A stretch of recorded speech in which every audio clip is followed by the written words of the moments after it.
आज मैं एक्सप्लेन करूंगी 1999 में रिलीज होने वाली गैलेक्सी क्वेस्ट मूवी। इस मूवी का आगाज 20 साल पहले खत्म हुई एक space adventure series Galaxy quest की कास्ट से होता है। गैलेक्सी क्वेस्ट इतना फेमस शो था कि आज भी इसकी कास्ट से ऑटोग्राफ लेने के लिए लोग जमा होते थे। इस सीरीज में मेन कैरेक्टर जैसन होता है। जैसन इस सीरीज में कमांडर का रोल प्ले कर रहे थे और बाकी के क्रू मेंबर्स में ग्विन, अलेक्जेंडर, फ्रेड और टॉमी होते हैं। इन सब में से जैसन काफी फेमस था और बाकी के लोगों का करियर इस सीरीज के बाद खत्म हो चुका था, जिसकी वजह से ये सब लोग जैसन से नफरत करना शुरू कर देते हैं, क्योंकि जैसन हमेशा अपने बारे में ही सोचता था। अब यहाँ पर इस शो में जैसन से मिलने के लिए कुछ लोग आते हैं। इन लोगों की ड्रेसिंग बिल्कुल जैसन के जैसी होती है। ये लोग इन्हें बताते हैं कि हम थर्मियास प्लेनेट से आए हैं। ये लोग जैसन को अपनी मदद करने के लिए कहते हैं। जैसन को लगता है कि शायद ये लोग प्रमोशन की बात कर रहे हैं, जिसकी वजह से जैसन इनके साथ जाने के लिए एग्री हो जाता है। थोड़ी देर के बाद कुछ बच्चे जैसन का मजाक उड़ाना शुरू कर देते हैं। वो इसे कहते हैं कि तुम्हारे पास तो कोई भी काम नहीं है। इसके क्रू मेंबर्स भी इसे हर्ट करना शुरू कर देते हैं, जिसकी वजह से इसे बहुत ही बुरा लगता है, लेकिन फिर भी वो लोगों को ऑटोग्राफ दे रहा होता है। ब्रैंडन नेम का लड़का इस सीरीज और क्रू मेंबर का बहुत बड़ा फैन होता है। ब्रैंडन इस सीरीज के बारे में कुछ सवालात पूछता है, जिसकी वजह से जैसन कमांडर नाराज होकर अपने घर चला जाता है। अगले दिन ये सब लोग जैसन के घर में उसे लेने के लिए जाते हैं और इसे कपड़े पहनाकर अपने साथ ले जाते हैं।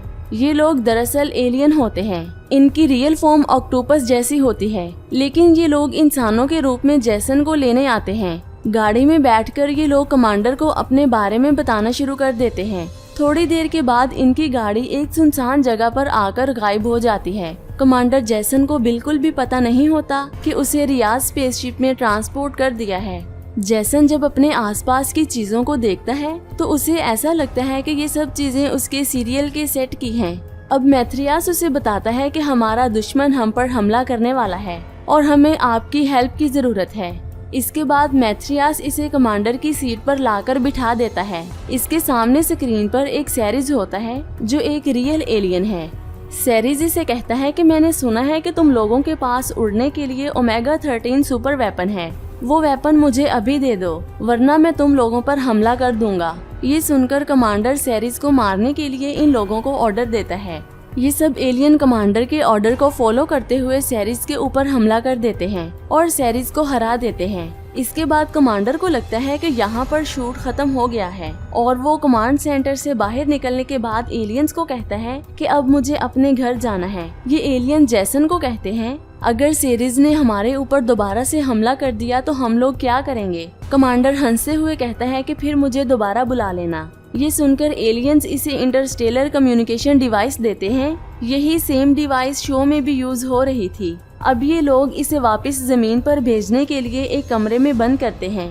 थोड़ी देर के बाद जैसन की बॉडी पर एक लिक्विड नुमा तह बन जाती है और जैसन स्पेस में चला जाता है। ये देखकर जैसन बहुत ही हैरान हो जाता है और उसे पता चलता है कि ये लोग सच में एलियंस हैं। ये देखकर जैसन को एक वार्म होल के जरिए टेलीपोस्ट करके सीधा इसके घर में लाया जाता है। इस सारे सफर में जैसन बहुत ही परेशान होता है। जैसन अपने क्रू मेंबर से मिलकर इन्हें एलियंस एक्सपीरियंस के बारे में बताता है, लेकिन ये लोग इसकी बात पर यकीन नहीं करते। इसके बाद जैसन की इंटरस्टेलर डिवाइस ब्रैंडन की डिवाइस के साथ तब्दील हो जाती है और साथ ही एलियंस के ऊपर सीरीज दोबारा से हमला कर देते हैं, जिसकी वजह से वो कमांडर को लेने के लिए आते हैं। जैसन के क्रू को लगता है कि वो किसी जॉब की बात कर रहे हैं और वो सब भी इनके साथ जाने के लिए तैयार हो जाते हैं। ये सब लोग टेलीपोर्ट होकर एलियन शिप में आ जाते हैं। यहाँ पर सब एलियंस ऑक्टोपस के रूप में होते हैं। ये देखकर सब लोग डर जाते हैं और सोचते हैं कि हम लोग किस जगह पर आ गए हैं। कुछ देर के बाद ये ऑक्टोपस इंसानी रूप में आ जाते हैं और इनसे माफी मांगते हैं।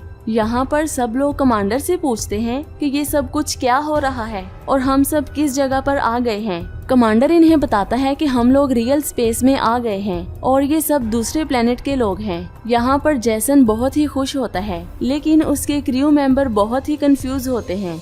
ये सब लोग जैसन को कहते हैं कि हम लोग एस्ट्रोनॉट्स नहीं बल्कि नॉर्मल इंसान और एक्टर्स हैं और कहते हैं यहाँ पर हमारी जान भी जा सकती है। अभी ये लोग बात कर ही रहे होते हैं कि इतने में यहाँ पर एलियन आ जाता है और इन्हें देखकर रियल फैंस की तरह खुश हो जाता है। ग्वेन इनसे पूछती है कि आप लोग हमें कैसे जानते हो। मिथियास इन्हें कहता है कि पिछले 100 सालों से हम लोग बिखर गए थे। बार बार होने वाले हमलों की वजह से हमें ये नहीं पता चल रहा था कि हमें आगे कैसे जाना है, लेकिन कुछ देर पहले हमें आपके हिस्टोरिकल डॉक्यूमेंट्स की ट्रांसमिशन रिसीव हुई। इन डॉक्यूमेंट से हम लोगों ने बहुत कुछ सीखा है, लाइक आप लोगों की तरह दोस्ती, प्यार, टीम वर्क, टेक्नोलॉजी और स्पेसशिप वगैरह। इन सब चीजों से इंस्पायर होके हम लोगों ने ये सारी टेक्नोलॉजी तैयार की है। अब हमें सेरिस को मारने के लिए आप लोगों की हेल्प चाहिए। अब यहाँ पर मैं आपको बता दूं कि असल में हुआ क्या था। कुछ सालों पहले सेरिस ने इनके प्लेनेट पर हमला किया था। इस हमले के दौरान ये लोग गैलेक्सी क्विस्ट शो के ट्रांसमिशन में आ गए थे। यहाँ पर आने के बाद ये लोग इस शो को देखना शुरू कर देते हैं। इन एलियंस के पास बहुत बड़ी एडवांस टेक्नोलॉजी होती है, लेकिन इसको इस्तेमाल करना ये लोग इस शो से सीखते हैं। इन्हें लग रहा था कि ये एक रियल लाइफ इंसिडेंट है, जिसकी वजह से ये लोग इसे हिस्टोरिकल डॉक्यूमेंट्स कह रहे थे। ये एलियंस इतने एडवांस होते हैं कि इनकी रियल फॉर्म ऑक्टोपस जैसा होता है। ये एलियंस अपने सेल्स को रीजनरेट करके इंसान बन जाते हैं। इसके बाद जैसन के क्रू मेंबर्स को कमांड सेंटर में लाया जाता है और इन्हें इनकी पोजीशन पर बिठा दिया जाता है। कमांडर फ्रेड को शिप स्टार्ट करने का कहता है। फ्रेड कंफ्यूज होकर कमांडर को देखना शुरू कर देता है। कमांडर इसे कहता है कि जैसे तुम शो में शिप को ऑपरेट किया करते थे, सेम वैसे ही यहाँ पर इस शिप को भी ऑपरेट करो। फ्रेड शिप को ऑपरेट करके यहाँ से बाहर निकाल लेता है। थोड़ी देर के बाद ये एलियन कमांडर और इसकी टीम को सेरिस का एक वीडियो क्लिप दिखाता है। इस क्लिप में सेरिस इनके कमांडर को मार देता है। ये क्लिप देखने के बाद जैसन और इसकी टीम डर जाती है और ये सब लोग यहाँ से बाहर निकलने की जिद करते हैं, लेकिन यहाँ से निकलना पॉसिबल नहीं था क्योंकि सेरिस ने ऑलरेडी इनके शिप पर हमला किया हुआ था। और वो शिप की मॉनिटरिंग स्क्रीन पर आकर कहता है कि मुझे ओमेगा 13 वेपन दे दो। यहाँ पर कमांडर बहुत ही कंफ्यूज हो जाता है और सोचता है कि अब हमें क्या करना चाहिए। इतने में सेरिस इनके शिप पर अटैक कर देता है, जिसकी वजह से फ्रेड शिप को बहुत ही तेज चलाना शुरू कर देता है। इतनी तेज स्पीड की वजह से इस शिप का जनरेटर खराब हो जाता है और इनके शिप के साथ मैग्नेटिक ब्लॉक्स टकराना शुरू कर देते हैं, जिसकी वजह से ये शिप डैमेज हो जाता है। जैसन की टीम के सारे मेंबर्स पैनिक हो जाते हैं। अब यहाँ पर टॉमी इन्हें कहता है कि साथ वाले प्लेनेट से ब्रेलियम स्फीयर मिल सकता है। ब्रेलियम स्फीयर कनेक्ट करने से इनका शिप सही हो सकता है। टॉमी कहता है कि उस प्लेनेट पर सिर्फ इंसान जा सकते हैं। अब कमांडर और इसकी पूरी टीम उस प्लेनेट की तरफ जाना शुरू कर देती है। थोड़ी देर के बाद ये लोग उस प्लेनेट पर लैंड करते हैं तो यहाँ पर इन्हें छोटे बच्चों जैसे क्रिएचर्स नजर आते हैं। ये क्रिएचर्स बहुत ही खतरनाक होते हैं। यहाँ पर जब ये लोग उस स्फीयर को लेने के लिए जाते हैं तो वो क्रिएचर्स इन्हें देख लेते हैं। ये सब क्रिएचर इनका पीछा करना शुरू कर देते हैं। बहुत ही मुश्किलात का सामना करते हुए ये लोग उस स्फीयर को अपने शिप में लेकर आते हैं और जब ये लोग यहाँ से निकलने लगते हैं तो ये क्रिएचर्स कमांडर को पकड़ लेते हैं। कमांडर की पूरी टीम इसे यहाँ पर छोड़कर खुद चली जाती है। ये क्रिएचर जैसन की एक रॉक मॉन्स्टर के साथ लड़ाई करवाते हैं, लेकिन जब जैसन की टीम शिप में वापस आती है तो ये लोग एक स्नॉपिंग टेक्नोलॉजी के जरिए जैसन को वापस अपने शिप में ले आते हैं। इनके शिप का जनरेटर भी ऑन हो जाता है, लेकिन इनके शिप का कंट्रोल सेरिस के पास होता है। सेरिस को इनकी सारी सच्चाई पता चल जाती है कि ये लोग असल में एक्टर्स हैं। अब सेरिस इन ऑक्टोपस को सफोकेट करने के लिए एक रूम में लेकर जाते हैं और इन्हें बंद कर देते हैं, लेकिन ये लोग सेरिस के लोगों को मारकर इन्हें लॉक कर देते हैं। यहाँ पर टॉमी को याद आता है कि शिप का डिजाइन कैसे काम करता है और वो एयर लॉक को ऑन करके इंसानी मॉन्स्टर को रिलीज करता है और वो सब लोग मर जाते हैं। इसके बाद कमांडर एक प्लान बनाता है कि कैसे इन लोगों की जान बचानी है। इस प्लान में अलेक्जेंडर उन लोगों को बचाएगा जो लोग सफोकेट हो रहे थे और कमांडर ग्वेन के साथ सेल्फ डिस्ट्रक्शन ऑन करने के लिए जाएगा और टॉमी सेरिस के लोगों को मारने के लिए जाएगा। सबसे पहले अलेक्जेंडर एलियन के साथ मिलकर कैद किए हुए लोगों की जान बचाता है और दूसरी तरफ टॉमी स्नॉपिंग टेक्नोलॉजी के जरिए रॉक मॉन्स्टर को शिप में लेकर आता है और सेरिस के एलियंस पर अटैक करवाता है। अब सेरिस के लोग मर जाते हैं। इसके बाद जैसन ब्रैंडन के साथ कांटेक्ट करता है क्योंकि जैसन की डिवाइस ब्रैंडन के साथ एक्सचेंज हो गई थी।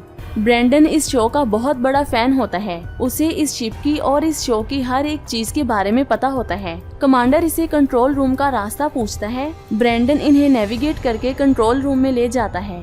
यहाँ पर आने के बाद इन्हें ओमेगा 13 सुपर वेपन भी नजर आता है। जैसन ब्रैंडन से पूछता है कि ये वेपन किस चीज के लिए बनाया गया है। ब्रैंडन इसे बताता है कि ये डिवाइस इंसानों को टाइम में पीछे लेकर जाती है और कहता है कि अगर किसी इंसान से कोई भी गलती हो जाए तो वो इंसान इस डिवाइस के जरिए टाइम में पीछे जाकर अपनी गलती को सही कर सकता है। इसके बाद ये लोग कंट्रोल रूम में जाते हैं और मेन सेल डिस्ट्रक्टिंग मॉड्यूल को ऑफ करते हैं। सब लोग बच जाते हैं और वापस कमांड सेंटर में आ जाते हैं। लेकिन जब सेरीज को पता चलता है कि ये लोग अभी तक सही सलामत हैं, तो वो इनके पीछे आना शुरू कर देता है। लेकिन ये लोग मैग्नेटिक फील्ड की माइनिंग में चले जाते हैं। इनके शिप के पीछे बहुत ज्यादा मैग्नेटिक ब्लॉक्स आ रहे होते हैं। ये लोग मौका देखते ही सब ब्लॉक्स को सेरीज की शिप में डाल देते हैं और सेरीज का शिप तबाह हो जाता है। ये देखने के बाद सब लोग खुश हो जाते हैं और वापस जाने की तैयारी करते हैं। लेकिन इतने में टॉमी यहाँ पर आता है और सबको मारना शुरू कर देता है। अब यहाँ पर रिवील होता है कि वो टॉमी नहीं बल्कि सेरीज है। वो अपने शिप के ब्लास्ट से बचते हुए इनके शिप में आ जाता है। अब कमांडर ओमेगा 13 का यूज करते हुए टाइम में पीछे जाता है और जब जैसन टॉमी को देखता है तो वो इसके ऊपर हमला करने के लिए आता है। लेकिन इतने में उसका असली ट्रांसफॉर्मेशन बाहर आता है और मैथ्रिस उसे मारकर बेहोश कर देता है। इसके बाद ये लोग वापस आना शुरू कर देते हैं और सीधा गैलेक्सी क्विस्ट पर लैंडिंग करते हैं। इन्हें देखकर सब लोग खुश हो जाते हैं। लेकिन इतने में यहाँ पर सेरीज फिर से आता है और इनके ऊपर हमला करने लगता है। लेकिन इतने में इसे कमांडर मार देता है। कुछ माह के बाद ये लोग इस सीरीज का सेकंड सीजन स्टार्ट करते हैं और इसी के साथ ये मूवी खत्म हो जाती है।